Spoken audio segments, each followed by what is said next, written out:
কিছুটা দুধ ছিল, তো দুধটা ফোটাতে গিয়ে দেখলাম দুধটা খুব একটা ভালো নেই, তাই একটু ভিনেগার দিয়ে ছানা কাটিয়ে নিলাম। আর এই কেটে যাওয়া দুধের ছানা দিয়ে দারুণ একটা নিরামিষ রান্না করেছিলাম।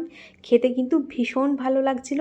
ভাত, রুটি, পরোটা সব কিছুর সাথে কিন্তু এই রেসিপিটা খেতে ভীষণ ভালো লাগছিল। তো তার জন্য আমি এখানে কিছুটা সোয়াবিন গরম জলে ফেলে সেটা ঢাকা দিয়ে রাখলাম যতক্ষণ না নরম হয়ে যাচ্ছে। এরপর একটা মশলা বানিয়ে নেব। মিক্সিং জারের মধ্যে নিয়ে নিয়েছি টমেটো, কাজু বাদাম, আদাটা একটু গ্রেট করে দিলাম, তাহলে ভালোভাবে পেস্ট হয়ে যাবে। সাথে দুটো কাঁচা লঙ্কা দিয়ে মশলাটাকে বানিয়ে রাখলাম। এদিকে দেখুন সোয়াবিনগুলো বেশ নরম হয়ে গেছে।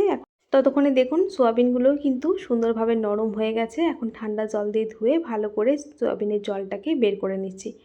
এরপর আমি প্রথমে কড়াইয়ের মধ্যে একটুখানি কাসুরি মেথি হালকা করে ড্রাই রোস্ট করে তুলে রাখলাম। এরপর সর্ষের তেলের মধ্যে একটু লবণ আর হলুদ দিয়ে সোয়াবিনগুলোকে বেশ লাল লাল করে ভেজে নিচ্ছি। আমি কিন্তু অল্প তেলে সোয়াবিনটা ভাজছি। সোয়াবিন যতই তেল দেওয়া হোক না কেন ও টেনেই নেবে, তাই একদম অল্প তেলের মধ্যে একটু সময় নিয়ে সোয়াবিনগুলোকে লাল লাল করে ভেজে নিয়েছি। এরপর সর্ষের তেলের মধ্যে ফোড়নে দিয়েছিলাম গোটা জিরে, শুকনো লঙ্কা, এলাচ, দারচিনি। ফোড়ন ভাজা হয়ে গেলে যে মশলাটা আগেই বানিয়ে রেখেছিলাম সেই মশলাটা দিয়ে এখন ভালো করে কষিয়ে নিতে হবে। মিক্সির বাটিটা ধুয়ে একটু জলও দিয়ে দিলাম, সাথে দিয়ে দিলাম গুঁড়ো মশলা যেমন হলুদ গুঁড়ো, জিরে গুঁড়ো, একটু কাশ্মীরি লঙ্কার গুঁড়ো কালারের জন্য।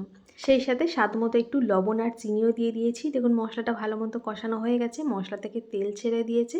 এরপর যে ছানাটা বানিয়ে রেখেছিলাম কেটে যাওয়া দুধের ছানা, সেই ছানাটা দিয়ে দিলাম। আমি এখানে দুধটা কেটে গেছিলো সেই ছানা দিয়ে বানিয়েছি। আপনারা ভালো দুধের ছানা কাটিয়ে এই রেসিপিটা বানিয়ে দেখবেন, বা পনির দিয়েও বানাতে পারেন। খেতে কিন্তু ভীষণ ভালো লাগছিলো রেসিপিটা। তো ছানাটা দিয়েও মশলার সাথে কিছুক্ষণ নাড়াচাড়া করে মিশিয়ে নিয়ে তারপর ভেজে রাখা সোয়াবিনগুলো দিলাম। সোয়াবিনগুলো দিয়েও মশলার সাথে ওই 1 মিনিট মতো কম আছে একটু নাড়াচাড়া করে নিচ্ছি। এমনিতেও মশলাটা আগেই ভালো মতো কষানো হয়ে গেছে। নিরামিষ মশলা কষাতে তো খুব বেশিক্ষণ সময় লাগে না।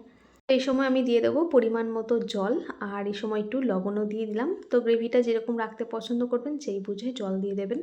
এখন জল দেওয়ার পর ঢাকনা দিয়ে ঢেকে দিচ্ছি। ফুটে উঠলে ওই কম আছে 5 মিনিট মতো রান্না করলে রেডি হয়ে যাবে, আর বেশিক্ষণ একদমই লাগবে না। তো এই যে 5 মিনিট পর এখন আমি একটা কাঁচা লঙ্কা 2 আধখানা করে দিয়ে দিলাম, আর প্রথমে যে কাসুরি মেথিটা ড্রাই রোস্ট করে রেখেছিলাম সেটা দিয়ে দিলাম, সাথে একটু গরম মশলা আর একটুখানি ঘি।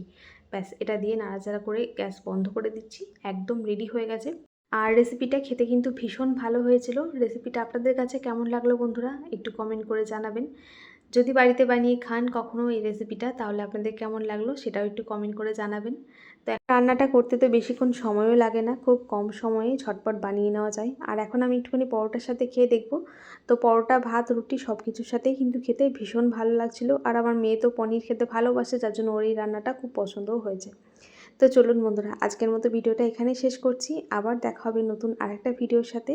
সবাই ভালো থাকবেন, সুস্থ থাকবেন। আজকের মতো টাটা।